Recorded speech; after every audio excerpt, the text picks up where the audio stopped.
Hello sir, my name is AxelPP2410732014-Intro and now here I want to talk about topic 13. Topic 13 is about language policies and language planning. So the first is let's get to the language policies. So language policies is the set of rules, laws and decision about how language can be used in society. It is usually created by the government, schools, or institutions such in education environment, healthcare, media, or public service. And in language policy, there are two types of policy. The first is public language policy. Like the name public is refers to the language rules that made by the government, the schools, or the institution, and usually have a specific characteristic. For the example, is like formal and official, written in laws and regulation, used in school, healthcare, core, and government office. And then the second is private language policy. So private language policy is the language rules that choice made by individuals or families, and it is usually used in home or communities. And for the characteristic is like use in it's informal and personal, made by individual, usually unwritten, and it based on culture, identity, and family references. And then we have language planning. So language planning is the process of developing strategies language to influence how language used in society. It is involves action taken by the government, the school, or the institution to solve language related problems.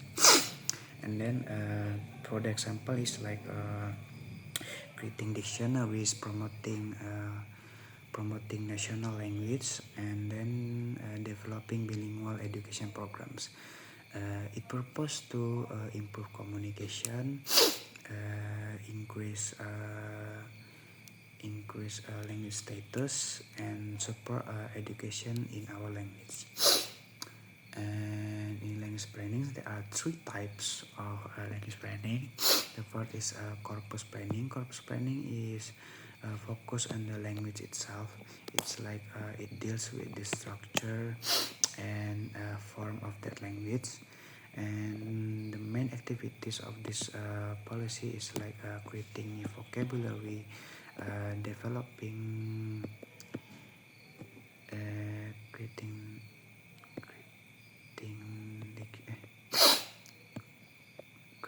new vocabulary, developing dictionaries, and standardizing the spell and grammar. And it is proposed to make language suitable for communication nowadays.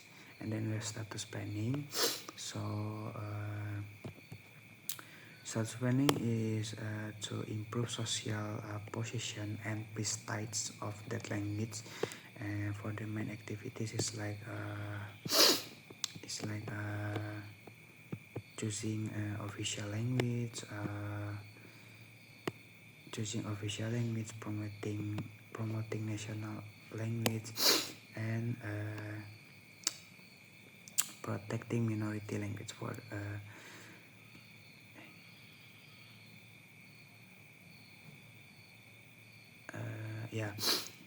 for the example is like promoting our language to the other language,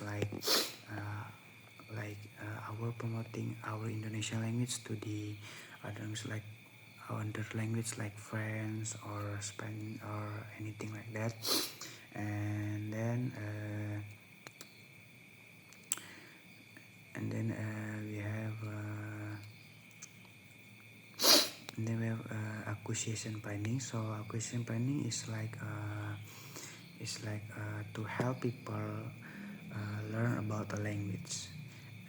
For the example, it's like make bilingual education programs, language teaching programs, or making immigrant language classes. The purpose is to increase the number of people who use that language. And then we have language vitality, maintenance, and revitalization. So vitality is like the survive of the language. Like for example, we still use our local language to talk to our families. It's like to maintain our local language.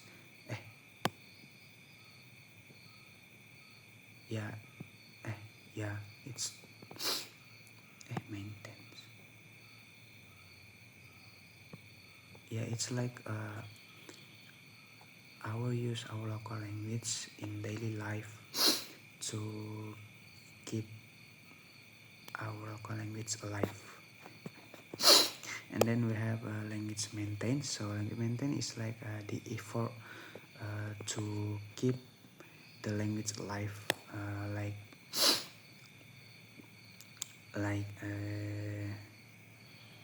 like continue speaking international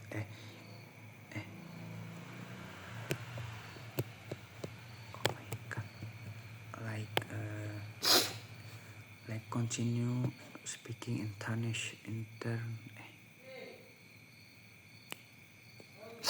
like continue using traditional language to talk to our families or anything like that. And then we have language revitalization.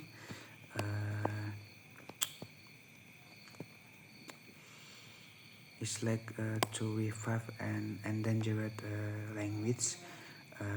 For example, when school creates special programs to teach indigenous language to the younger learner. I think that's all from me about the topic 13. Assalamualaikum warahmatullahi wabarakatuh.